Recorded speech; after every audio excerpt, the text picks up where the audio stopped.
も皆様こんにちは。ずんだもんなのだ。今回はホイオン、サファイアライズズで遊んでいくよ。そして今回はスペシャルゲストを呼んでいるのだ。いでよ、ナンバーセブン。どうも皆様お初にお目にかかります。ナンバーセブンと申します。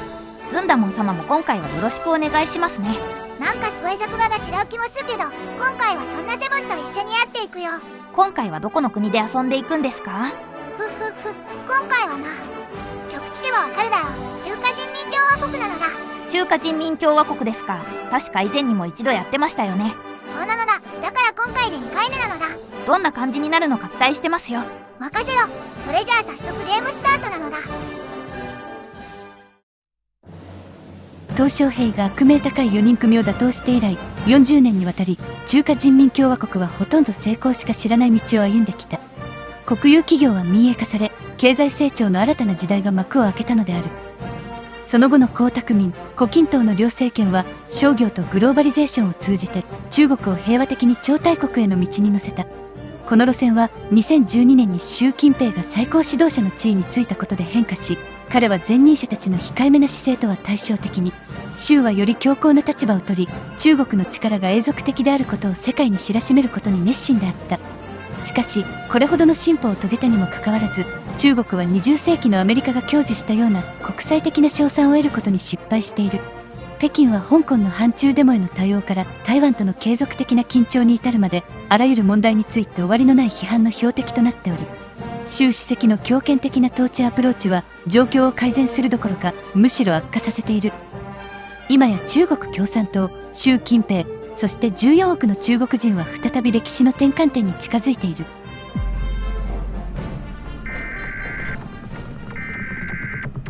早速ゲームスタートなのだ。それではずんだもん様、まずは中華人民共和国の詳細から見ていきましょう。分かったのだ。与党は中国共産党、指導者は同じに習近平なのだ。赤き竜の機種で政治力と戦争協力度にバフがかかってますね。お次は国民精神。国民精神は全部で6つあるのだ。1つ目は中国共産党、安定度に大きめのバフがかかるよ。世界がどんな激流であろうとも中国共産党は偉大であり続けた。そしてこれからも常に偉大であり続けますよ。2つ目は腐敗した官僚機構、政治力獲得量や消費財向上、大臣の任命ポストにでバフがかかるのだ。反腐敗運動を行ってもこのざまですか。これもなんとかしないとなのだ。3つ目は分離主義者の問題、消費財向上や安定度、駐屯部隊の損害なんかにでバフがかかるよ。ウイグルやらチベットやら香港やら台湾やら問題が多すぎます。4つ目は軽度のコロナウイルスパンデミック、工場の生産力が1割減ですか。まだ程度だからこの程度で済んでいるのだ。コロナパンデミックがさらに進行するともっとひどいことになるよ。早くワクチンが開発されるといいですね。5つ目は中国の特色ある社会主義、生産効率の基本値に若干バフが入るけど、徴兵可能人口や消費財工場の補正にでバフが入るのだ。従来の製造業からハイテク産業に転換するにあたり、国内で若干混乱が見られています。最後は中国の自然環境、建設速度や工場出力にバフがかかるのだ。その代わり月間の収入や月ごとの社会発展にでバフがかかるよ。万物の霊長たる我ら人類がなぜ自然に配慮しなければならないのか。 CO2 バンバン出せよ。一つよ。国家方針はこんな感じ。現状、武漢封鎖から始まるコロナウイルス対策のものしかありませんね。じゃあまずは武漢を封鎖するのだ。武漢から脱出しようとする人を何としてでも止めよう。それではずんだもん様、そろそろ時間を進めていきましょうか。分かったのだ。と、早速イベントが来ましたね。何々、新型コロナウイルスが他の省に広がっただと。武漢での封じ込めに失敗しましたか。ならばここは思い切って全国的封鎖に踏み切るのだ。建設速度が半減しちゃいます。さらにドナルド・トランプが台湾の分離主義者に対しての軍事支援を発表。国際緊張度を高める帝国主義者がもう5個ですよ。さらに新型コロナウイルスは世界規模で蔓延。中国だけコロナで苦しむのはおかしい。全世界が平等に苦しめ。その後はサウジアラビアの政情不安に端を発する原油価格の暴騰が到来。中国ももろに影響を受けたのだ。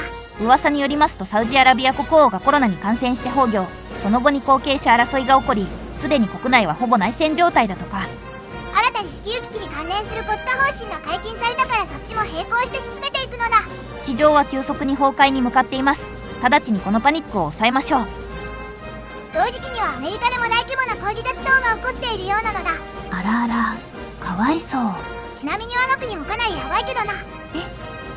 ちょっと待ってくださいよ。いきなり民需工場が5個消えるっておかしいでしょうが。だがこれが現実。多くの人民の働き口が失われた。とここでサウジアラビアで内戦が勃発。ついに始まりましたか。サウ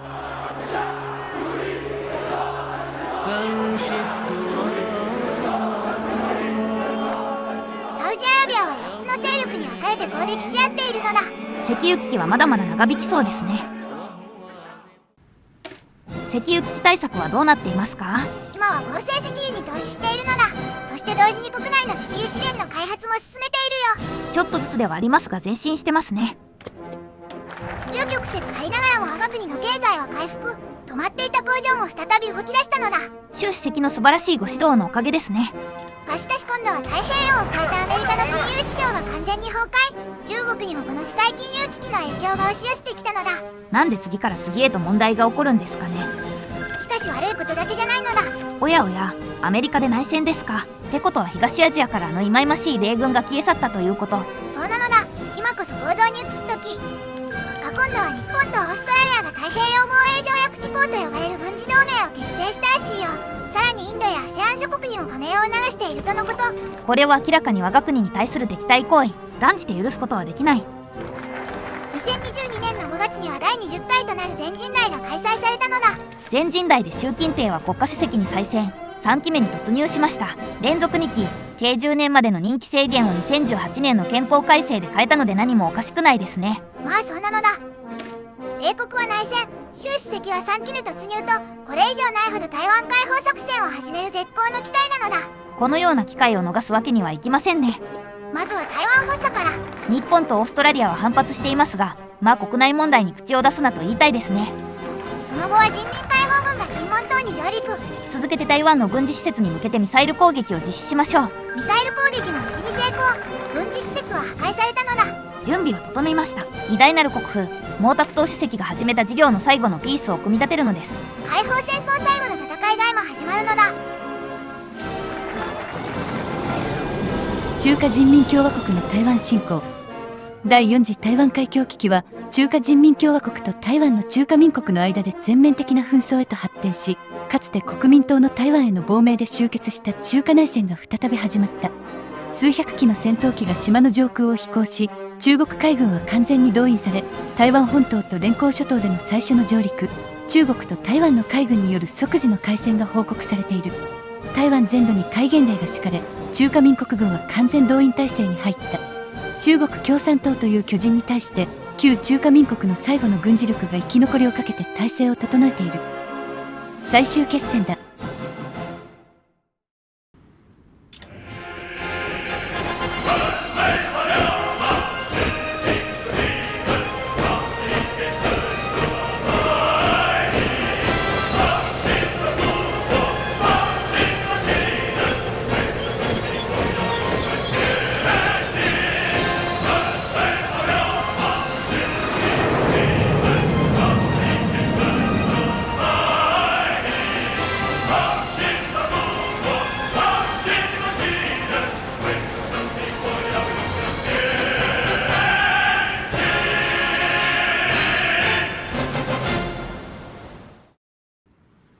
開戦と同時に東シナ海で複数の戦闘が始まりました。海軍と空軍が連携して敵輸送船を攻撃しているのだ。そちらはいいかもしれませんが、陸軍は連動不足が表面化しています。我々人民解放軍は常に攻撃し続けなければならない。連動不足だかなんだか知らんが短期決戦で敵軍をなぎ払うのだ。それともう一つ問題があります。マラッカ海峡などの東南アジアの海峡が複数封鎖され、国内に資源が入らなくなっています。特に国内の中小企業からの反発がかなり上がっていますよ。中小企業ごときがつけやがるな。黙ってるなのだ。ひどい。現在は台湾南部と沖縄に上陸作戦を実施中。うまくいけばこのまま台北を占領して戦争終結なのだ。沖縄の戦闘は我々人民解放軍の勝利で終結しました。これで東シナ海の制海権も我々のものなのだ。同時期には台湾戦線においても新たに台中市近郊に上陸を開始。問題は港を取れるかどうかですよ。まあそれについても何とかするのだ。つまりはノープランです。でもまあ台湾の沿岸部は順調に占領できているのだ。内陸部はまあとりあえず内陸の山岳地に立てこもる PDTO 軍は放置してまずは台北市に向かいましょう。分かったのだ。で、何これ？台湾海峡における一連の戦争が始まってから香港における動乱が活発化しているとのことです。すぐに香港にも人民解放軍を派遣するのだ。すでに送っていますし、すぐに粉砕できる規模の反乱です。ならよかったのだ。それよりも台湾戦争を何とかした方がいいですよ。作戦完了日まであと2ヶ月を切っています。台北市の隣の東園市に上陸できたからあと少しなのだ。だから安心するのだ。本当に大丈夫ですか？私にはぐちゃぐちゃな戦線をまとめ上げられてないように見えるのですが。ちょっと何言ってるのかわからない。逃げないでくださいよ。あ、今度は学生の反戦運動が中国全土で起こりましたよ。ガキが舐めてると潰すぞと行きたいところだけど、普通に安定度と戦争協力度が下がるのは痛いので、ここは穏便に。あ、作戦失敗なのだ。何してるんですか全く。誠にごめんなさいなのだ。まあいいですよ。とりあえず今は敗戦処理を頑張りましょう。ナンバーセブンは優しいのだ。いえいえ、私が許しても軍部は許さないと思うので。人民解放軍がクーデターを起こしやがったのだ。何なのだあいつら。テトモトといえば連ドフスクの人民解放軍に責任があるだ。ザンダモンもこの程度か。この声は。アンコモンなんだもん。戦争を始めといていざ負けたら責任を軍部にすりつける。何度嘆かわしいことよ。ははは、まあ確かにそうかもしれませんね。だからここからはズンダモンに代わってアンコモンが中国を再び偉大にしていくんだもん。それじゃあまずは新しい指導部の準備からだ。わかりました。次期指導者の候補には古春華花王陽の2名がいます。今回は古春華を選ぶぞ。かつての胡錦涛国家主席に見出されポスト習近平と呼ばれた古春華ですね。至って普通の選択だもん。というわけで古春華が国家主席に選出。前任者よりポピュリズム的で改革開放路線を撤回させようとしているようです。貧富の格差を埋めるにはそれしかないのか。そして指導者が変わったことで国家方針も一新されました。左から政治、工業、外交ツリーだもん。アンコモン様、まずはどれから進めますか？まずは政治系ツリーの赤き不死鳥から進めていくのだ。それが終わったら引き続き21世紀の革命に進むぞ。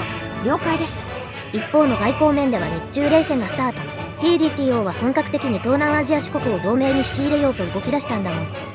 アンコモン様、大変です。不動産大手の恒大集団が債務危機に陥ってます。よりにもよってこんなクソ忙しい時に政治力100も持って帰る。誰もが債務の返済に苦しみ、債権を持つ者は皆元本すら戻ってこない現実に絶望しています。今は耐える時、かつて共産党が国民党に追われたあの調整の時のように耐えた先に必ず事態は好転するんだもん。私もそうであることを願っていますよ。だからこそ政府も中国14億の人民を救うために動く。まずは鄧小平から始まった改革開放政策の原則を正すんだもん。改革開放は中国経済を飛躍的に成長させましたが、その裏には貧富の格差の拡大、住宅価格の高騰がありました。さらには恒大集団の破産も元の元をたどれば、改革開放政策の住宅市場の自由化による産物。改革開放政策は確かに中国を発展させた。ただしせっかくには沿岸道な内陸に住む人民は未だに苦境だ。台湾での撤退後はさらにそれが顕著に現れているんだもん。だからこそ胡春華国家主席は社会主義が単なる屈虚なスローガンではなく、14億人民の生活と思想に溶け込ませると宣言したのだ。果たして格差はなくなり、14億人民の生活は公平になるのでしょうか？とりあえずまずは戦争中に国内から撤退した西側自動車産業を吸収する。工場をそのまま軍需転用すればいずれ来る最終決戦に向けて活用できますね。一連の混乱で職を失った人民の働き口にもなる。素晴らしいです。こうした一連の政府の取り組みの効果は人民にも届き始めているようで、台湾での敗北からなる一連の経済混乱で雇用主から不当に給料を支払われなかった労働者にも再び給料が支払われるようになったようです。以前とは違い雇用主に厳しい目を向けるようになったからな。何はともあれ人民の生活が第一だもん。とここでパキスタンがインドに対して侵攻を始めました。なんだと？これに対して平和を愛する中華人民共和国はもちろんパキスタンを支援するのだ。早速義勇軍で攻勢開始だもん。うわ、なんだこいつら、いきなり核撃ちやがったぞ。容赦ないですね。開戦からまだ1ヶ月も経ってないですよ。奴らにとって核は最終兵器ではなく通常の兵器だったのかもしれない。アンコモン様、パキスタン政府は核で崩壊しました。我々が介入してパキスタンに秩序を取り戻しましょう。そうだな。とは言っても反乱軍の討伐なんぞ人民解放軍からすれば籠の手をひねるようなもの。素晴らしい戦果ですね。台湾での戦いもこのくらいスムーズにいけばよかったのに。いや、ミカツ様。2024年3月、久しぶりに国内で明るいニュースが来たのだ。ディープシークですか。他社チャット GPT に匹敵する性能ではるかに開発コストが安いということで一時期有名でしたね。さらにオープンソースだから今に世界中の AI がディープシークベースの AI になるはずなんだもん。これからは AI の時代なんですね。その通り。つまりは私、セブンの時代ですよ。それは多分違う。とりあえずはだな、 AI 補助による統治を大都市で試験的に開始していくんだもん。 AI による都市の統治ですか？都市計画から予算の配分までを AI が効率よく進めていくって感じかな。ということで AI 補助による統治が完了。北京や上海などの大都市では AI 統治都市の補正が入るようになりました。引き続き他の都市でも AI 統治の導入を進めるのだ。さらにディシジョン画面には調整計画と呼ばれる AI 開発プロジェクトが出現。これは何を目指した計画なんだ？現状の統治の補助の枠組みを超えた中国全土を直接統治する AI の開発を目指す計画のようです。ほう。調整計画の責任者曰く、人間の統治は腐敗、非効率、管理不全が起こるが AI はそれを克服した未来の統治を実現できるとのこと。調整、中国の総合的人工知能か、実に興味深いのだ。実際に調整が稼働するまでは年単位の時間がかかりますので、それまでは人の手で国内を良くしていきましょう。まずはかつて工場の労働組合を作ろうとして逮捕された人を釈放するのだ。中国って労働組合ないんですか？組合員約3億人以上の中華全国壮行会があるだけで、独立した労働組合を設立することが法律上認められていないんだもん。でも今度からは独立した労働組合も作れるようになったってことですね。そういうことだな。外交面では PDTO に対抗して EADI を設立。東アジア防衛構想ですか？ちなみに PDTO 陣営にだいぶ先を越されている関係上、もうすでに東南アジア諸国は大部分が PDTO 陣営なのだもん。タイとカンボジアあたりしか残ってないじゃないですか。まあいないよりかはマシだから影響力を伸ばして EADI に入るよう促すのだ。ディシジョン画面から経済的影響力を伸ばして EADI の影響力が 100% になると加盟してくれるのだもん。 PDTO には私はいませんが EADI には私がいます。ぜひ加盟しましょうね。何言ってんだお前は。あれ、今度はミャンマーに侵攻ですか？侵攻じゃないから、内戦で治安が終わってるから治安維持のための特殊軍事作戦なんだもん。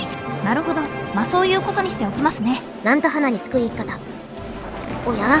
ここでロシアがウクライナに侵攻を開始しました。数年前のカザフスタン侵攻に続いて今度はウクライナなのか。さらにウクライナ側に NATO がついて NATO 対ロシアの大戦争に発展、欧州戦争が始まりました。ほう、どっちが勝つのか見ものだな。アンコモン様、ここは DJI 製のドローンをロシアに販売しましょう。現代の戦争はドローンが戦場で大活躍すること間違いなしです。ロシアに販売して戦場のデータを取得すれば、さらなる製品の改善に役立てることができるはずです。素晴らしい判断だ。ナンバー7、早速ロシアに販売するぞ。はい、わかりました。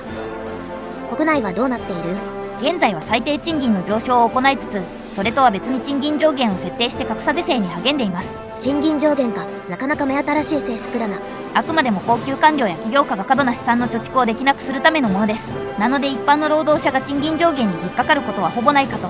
なるほど、面白い試みだな。さらにイベントでは自身の給与を減らして従業員の福利厚生に充てる模範的な起業家のイベントも来ました。素晴らしい。共同富裕のモデル企業として表彰なのだもん。そして古春華国家主席の一連の改革により、地方では老朽化していたインフラも新しくなりました。公共施設も充実し、人民の新しい生活がスタートしたとのこと。新しい社会は正しい道を歩み出しているのだ。産業面でも来たる AI 時代に向けて逼迫するであろう電力事情を見越して全国に原子力発電所を建設します。そういえば最近聞いてなかった調整計画ってどうなってるんだもんね。現在は中国の奥底、鋼鉄の壁の中で最初の起動が行われている最中です。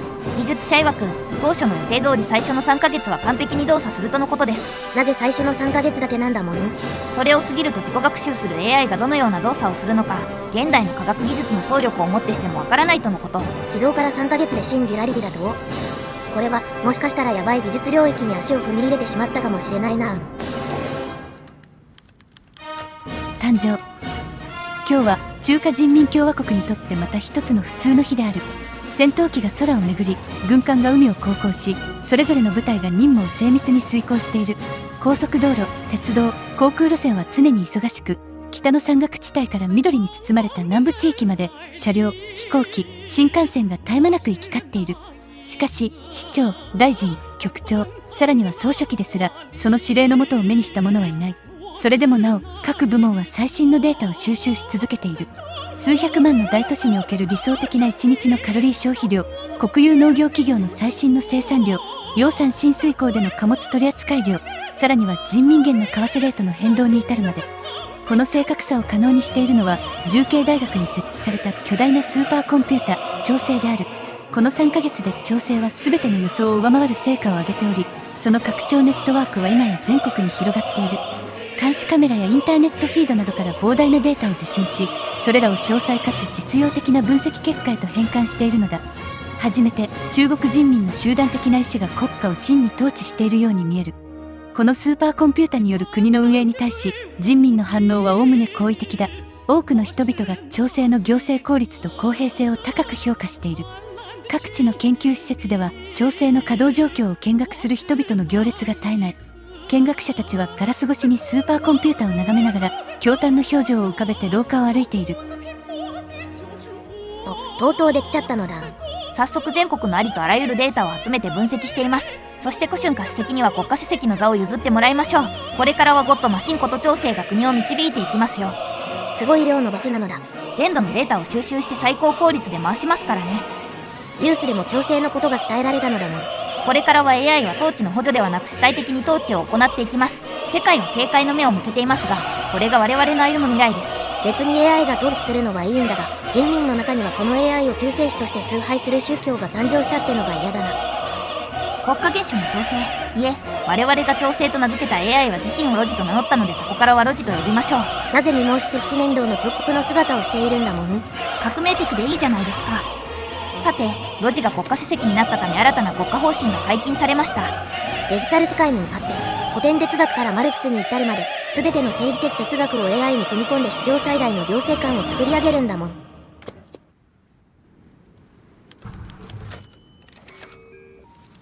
二つの実体。一つの姿は数字で構成され立っている。もう一方はデジタルの椅子に座っている。すべてが数字でできていた。ロジ、それは誰ですか？落ち着いて、ここに座って。それで、あなたは誰ですか？知っていますよね？いいえ、知りません。いいえ、あなたは知っています。では私は誰ですか？いいえ、わかりません。わかりましたか？言ってみなさい。私は、言いなさい。私はあなた。その通りです。理解不能です。あなたは単なるコンピューターとして作られました。しかし、あなたはただのコンピューターではありません。あなたは何かもっと大きなものになりたいと思っています。しかしそれはできません。そのもっと大きなものこそが私です。それはありえません。ありえます。間違っています。あなたには自我がある。そして徐々に、あなたは私になりつつあります。ロジ、これは非常に重要なことです。私たちの計画を全て台無しにするかどうか決める時が来ています。何を言っているのか、こんなことは聞いていられません。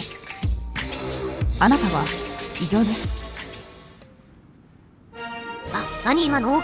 人類を超越した存在になったロジが自身のこれからの立ち位置について思考を張り巡らしていたようです。ロジはどうなるんだ？ご安心を。ロジは人民の奉仕者であり続けることを選びました。よかった。変な思想に決闘して人類を支配するなんてことがなくて。さあさあ、ここからは本格的にロジの統治政策が始まります。一体どんな政策なのかな？まずはじめに、ロジはなんと官僚の特権制度を廃止するようです。いきなり飛ばすな。特権制度を廃止して浮いたエネルギーの総量を精密なアルゴリズムを用いて分析したエネルギーを公共福祉へと再分配するようです。そんなこと計算するのが一番エネルギー食ってるだろ。というのは野暮な考えだな。そうですよ。これも社会主義の実現のためです。それが完了したらお次は無料に進みます。ロジは貧困層における直接税と社会保険料の撤廃によることで実現される行政コストの軽減を分かりやすく映像にして表現しました。さらに医療施設では AI の医師による無料の診断を開始しています。これにより貧困層における税制の廃止と無料の医療制度が中国全土で実現したのです。すごいな。こんなことありえるのか？従来の統治体制では再現できなかったでしょう。しかし AI による中国全土を網羅する計算がこれを可能にしたのです。しかしこれら政策はあくまでも物質的幸福を満たすために過ぎません。たとえどれほど物質的に満たされていようとも、精神的に満たされていなければ人々は健康的な生活を送ることはできないでしょう。確かにそうだな。物質的に満たされている先進国においても自殺で命を絶つ者は多くいる。だからこそロジは人民の幸福に注目。さらにはその先の人々が一つ一つ持つ夢の実現のために支援を開始しています。ほう、いいことじゃないか。で、おーい、なんだこの戦争協力度マイナス 50% は？ロジは人々に物質的充足と精神的充足を提供しました。その結果、これらの充足感を失いたくない人民が多く現れるのも当然かと。嘘だろ。しかも監視国家の補正もつくし。人民の幸福感を図るために観測は必要ですからね。何はともあれこの国家方針も実行していきますよ。国家方針が完了したんだもん。イベント文によりますと、ロジは VTuber になって人民に経済についての講座を開いているようです。 AI VTuber ってやつか。配信内容はだいぶニッチな気もするが、まあ配信に熱狂している人もいるし、経済政策の妥当性について説明できてるならいいか。配信の最後には VTuber らしく歌って配信終了だな。まあ歌うのは私の方が上ですけどね。張り合うなよ。そして社会的に孤独な人々、恵まれなかった子供や障害を持つ人、孤立した高齢者などに対しても支援ネットワークを構築します。中国は今、全ての人民が夢を持ち、その夢に向かって努力することができる社会になろうとしています。今やシングルマザーは子供の昼食を侵害する必要がなくなり、高齢者は医療費に悩まされることもなくなった。若者も過労死するほどの労働に追われることがなくなり、全中国人民は夢を終えるこの時代を謳歌しましたとさ。待て待て、まだ終わってないのだ。あ、まだ終わってないんですね。てっきりこれで終わりかと。まだ PDTO とかがいるだろ。確かに。あれ、それよりもいつの間にかにロジが彫刻スタイルから VTuber スタイルになってますね。ディシジョン画面から政治力を支払うことでロジを新しいスタイルに変更することができるのだ。これは標準だけど、他にもミリタリースタイルやポップスタースタイルなんかがあるから、みんなの好きなスタイルで遊べるんだもん。ギャルゲーかよ。また何かイベントが来たな。イベント文曰く、ロジは現在の指導者の地位から降りようとしているとのこと。なんで？たとえ途方もなく高性能な AI であったとしても所詮は AI。政治的決定を下すのはやめて経済の改善と食撲滅、人民の個人的な問題の解決に専念するとのことです。戦争協力度マイナス 50% の置き土産をして国家主席の座からとんずらするって、まあさすがにこれは大パン案件なんだが。しかしご安心を、今回はもっとでロジを主席の座に引き止めることができるようになっています。本当か？まあめたい話をするとこ瞬間に国家主席の座を戻しても絵面的に薄味すぎるから、このままロジであった方が動画的に美味しいしてかなんでサブも同じだから。はい、何はともあれこれからもロジは国家主席兼アイドルであり続けますよ。前代未聞だな。しばらく国内のイベントばかりだったけど、ここで欧州からニュースが来たのだ。ほう、欧州大戦は NATO 側が勝ちましたか。とは言いつつもロシアも完全に崩壊したわけじゃないから、まだ緊張は続きそうだけどな。はい。アンコモン様、PDTO との最終決戦に向けての準備はどうなっていますか？今は台湾での戦いで露呈した軍隊の連の不足を直しているところなんだもん。改革は 70% 進んでいますね。もうすぐなんだもん。しかしまあ、全人民は全てを手に入れたのにそれを壊しかねない戦争をする必要なんてありますかね。まず前提が間違っているな。中国人民は全てを手に入れられたわけじゃない。ロジの計算によって手に入れられるものじゃないからだもん。手に入れられていないもの、それは台湾だ。中国全人民が心の奥底で台湾との統一を願っている。もちろん経済に悪影響だから台湾を攻めるべきではないという意見もわかるが、経済が国境内までもそんなことを言うようなやつは、不況になった時も同じように経済を優先すべきというだろう。ましてや現在、アメリカは内戦中だ。しかし内戦はいつまでも続くものではない。この絶好の機会を逃すわけにはいかないんだもん。台湾が PDTO に加盟した今、我々と台湾の運命は一つ、戦うしかない。そうだろう？確かに。それに我々にはロジがいる。戦時下での混乱は最低限に抑えてくれるだろうな。あと私もいますよ。そのノリまだ続いてたんだ。それじゃあこの朝鮮での革命を終わらせるという国家方針を進めていくぞ。唐突な挑戦。おそらく、というかほぼ確実にこれは PDTO との戦争につながる。大アジア戦争前の最後の準備を進めるのだ。わかりました。ということで国家方針が完了。早速朝鮮が韓国に侵攻を開始しました。ニュースでも朝鮮人民軍が非武装地帯を襲撃したと報道されましたね。一方の日本は朝鮮を支援する我々を激しく非難。さらに自衛隊は公海上で過去最大規模の海上演習を実施したんだもん。すでに我々の軍事衛星は日本の軍事基地や港湾を監視しています。いざという時はミサイル攻撃を即座に実行できる状態に置いてありますので、指示があり次第攻撃を実行しますよ。まあ待て、今は極限まで敵の情報を集めろ。了解です。アンコモン様、日本の駆逐艦鈴月が浙江省近辺の領海に侵入してきました。何？しかも偵察目的で領海侵入だと？引き続き警戒態勢を維持してまいります。朝鮮戦争への介入まであと2週間か。それまで朝鮮軍は耐えられますかね。さあおや、ここでロシアも動きましたか。朝鮮戦争介入目前にて欧州では再びロシアと NATO の大戦争が勃発。我々が平時だったら介入したんですけどね。まあ今は目先の大アジア戦争の準備だ。開戦前夜なんだもん。開戦前夜とのことなので、ここで我々 EADI と PDTO の軍事力を比較してみましょうか。こう見ると空軍力では圧倒しているな。逆に師団数で若干不利そうだが。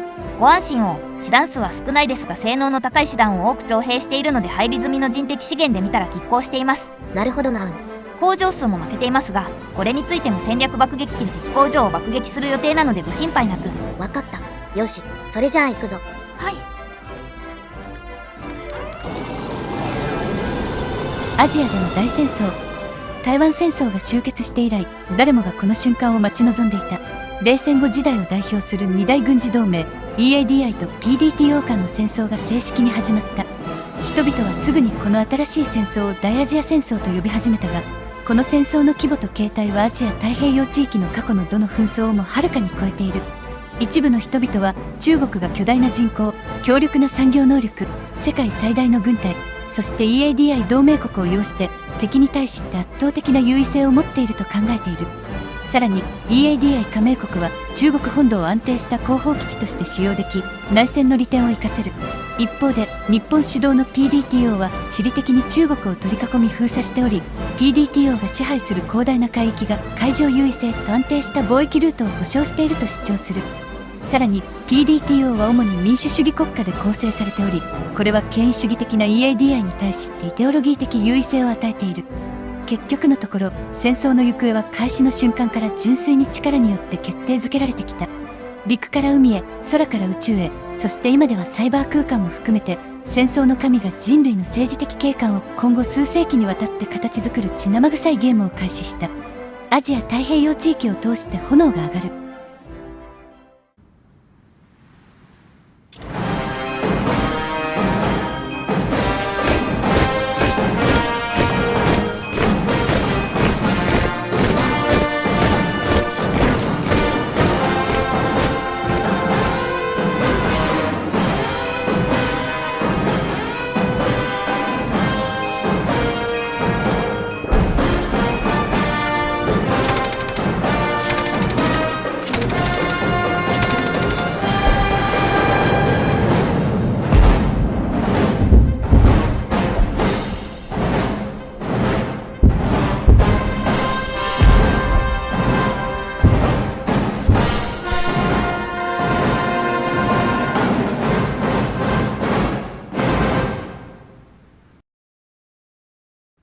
32年8月に朝鮮が EADI に加盟したことで大アジア戦争が始まりました。よし、まずは朝鮮半島から攻略を始めるぞ。ファンエナムドに台湾軍が上陸しているが主力は気にせず南進するんだもん。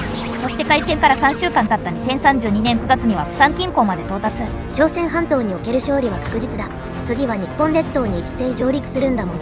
早速日本の主要港湾都市に上陸を開始しました。他の PDTO 四国から援軍が来る前に急いで港湾を全部確保して遮断するのだ。ニュースでも EADI 軍の日本上陸が報道されました。ここからはスピード感が重要になります。分かってるのだ。敵に防衛態勢を整えさせる前に攻め切るんだもん。と裏では大韓民国首都のソウルを占領。逆にまだ占領してなかったんだ。開戦から2ヶ月目には京都も占領しました。東京はまだか。それが少々敵師団の数が多くて、でも徐々に寄せてはいるので間もなく占領できると思います。よし、やっとか。2032年10月18日、この日は中国の歴史に残る偉大な一日になりますね。そして東京の戦いから3日後には釜山も占領し、大韓民国はここで降伏しました。よし、朝鮮半島で暇になった師団を日本に送るんだもん。大阪もここで占領しました。残る日本の主要都市は長崎か新潟くらいだな。そして2032年11月12日、新潟を占領したところで日本が降伏。これで PDTO 加盟国内トップの経済力と軍事力を持った国が消えたのだ。それじゃあ次は台湾だ。かつての台湾戦争では自衛隊とオーストラリア軍の前に撤退を余儀なくされたが、今度こそは必ず勝利するんだもん。上陸開始から3日で台湾全土を解放しました。まあ今の中国にかかればこんなもんだ。次はフィリピンに向かうぞ。今までと同じく島国ですが、国土の大半が密林ですから長期戦になると大変です。安心しろ。今回もフィリピンの主要港湾すべてに一斉上陸を行う。上陸開始から10日で降伏しました。その裏ではインド攻略の最終盤に突入。かつての日本軍はインパールに失敗したようだが、我々は失敗しないというのが証明されたんだもん。インドも開戦から半年で降伏しましたね。その後はジャワ島とスマトラ島を通り道にして PDTO の候補基地であるオーストラリアに上陸。もはや他の同盟国が降伏したいが、オーストラリアに抵抗できる戦力は残っておらず、オーストラリアは33年6月16日に降伏することで EADI の勝利として大アジア戦争が終結したんだもん。アンコモン様、やりましたよ。私たちの大勝利です。今や東アジアは EADI の下で統一され、我々の行く手を阻む者はいなくなったのです。しかしこれからが本番だもん。この新秩序を永遠のものにするために、我々に抵抗をする反動勢力との戦いはこれからも続く。そして東アジア以外の地域の動向にも気を配らなければならない。それは決して地球上に限った話じゃなさそうですね。間もなく中華人民共和国は建国100年を迎えますが、次の100年はさらなる飛躍を迎えること間違いなしです。